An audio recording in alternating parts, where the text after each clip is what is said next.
우리는 교회를 통해서 원수를 갚지 말고 하나님께 맡겨라 이런 이야기들을 자주 듣습니다. 그런데 이런 일들은 생각보다 굉장히 어렵습니다. 말도 안 되는 이유로 나를 공격하거나 또 나에게 큰 손해를 끼친 사람이 바로 앞에 있는데 직접적으로 보복하지 않기란 대단히 어려운 일이죠. 책상에서는 가능할지 모르지만 현장에서는 불가능할 겁니다. 모든 좋은 다른 일들처럼 어떤 일을 하나님께 맡기는 것도 역시 하나님의 은혜가 필요한 것 같습니다. 그런데 그렇게 간절히 기도하며 하나님의 은혜를 구해서 원수 같은 사람에게 보복하지 않기로 결심했다라고 하더라도 한 가지 문제가 남아 있습니다. 우리가 용서하기로 한 것을, 우리가 보복하지 않기로 한 것을 보고 우리의 원수들은 우리가 약해서 물러난 거라고 쫄았다고 보기도 하는 것이죠. 어쩌면 이 부분이 우리의 용서를 더 어렵게 만드는 요인이 아닌가 싶습니다. 우리는 다른 사람에게 결코 작아 보이고 싶어 하지 않기 때문입니다. 보복하지 않고 용서하는 것, 일의 심판을 하나님께 맡기는 것. 오늘 이 시편 시인의 표현대로 하면 여호와께 피하는 것은 무엇보다 우리의 자존심을 굽혀야 하는 일일 겁니다. 오늘 시인도 비슷한 고민에 빠져 있었던 것 같습니다. 여호와께 피한 시인을 향해서 대적들은 새처럼 날아서 도망가 보라고, 그러면 우리가 화살을 당겨서 쏘겠다고 으스대고 있었습니다. 하나님께 피하는 것도 쉽지 않은 일이었는데 어떻게 결심한 건데 왜 하나님은 그런 결심을 한 시인을 도와주지 않으시는 걸까요? 왜 여전히 적들의 조롱에 노출되도록 내버려 두시는 걸까요?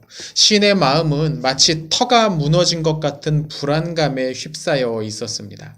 한번 하나님의 말씀을 따르기만 하면 금세 세상의 모든 일이 다 잘 풀릴 줄 알았는데 세상은 그렇지 않습니다. 말씀을 따랐더라고 하더라도 여전히 삶은 궁핍하고 진행하는 일들은 장애에 부딪히고 관계는 풀리지 않고 그런 일들이 일어나곤 합니다. 이 모든 문제를 한 방에 풀 수 있는 마법의 주문 같은 것은 존재하지 않습니다. 우리 하나님은 요술사가 아니시기 때문입니다.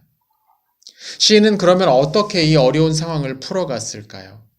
시인은 다시 한번 하나님을 바라봅니다. 본문 4절인데요. 그의 눈은 하나님을 향합니다. 하늘에 보좌를 두시고 온 세상을 꿰뚫어 보시고 계시는 그분께서 지금 자신에게 일어나는 모든 일 또한 다 보고 계신다는 깨달음이 시인의 마음 가운데 박혔습니다. 시인을 조롱하고 더욱 괴롭게 만드는 이들의 영원한 운명이 보였던 겁니다.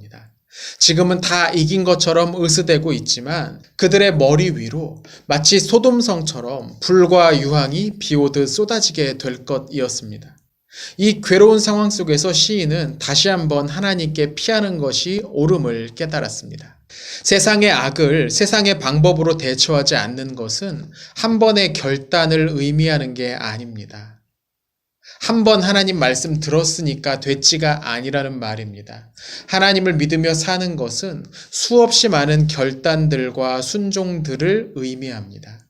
몇 번의 순종으로 상황이 전부 다 바뀌지 않을 수도 있습니다. 하지만 정말로 하나님께서 이 세상을 다스리신다면 결국에는 그분께 순종하는 사람들이 이깁니다. 오늘 하루, 이번 한 주 또 어떤 일들이 우리에게 닥쳐올까요?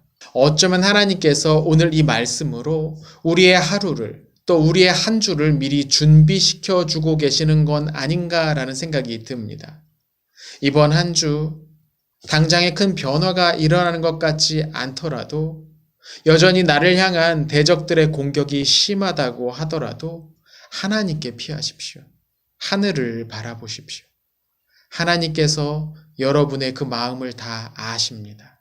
하나님이 여러분과 함께 하십니다.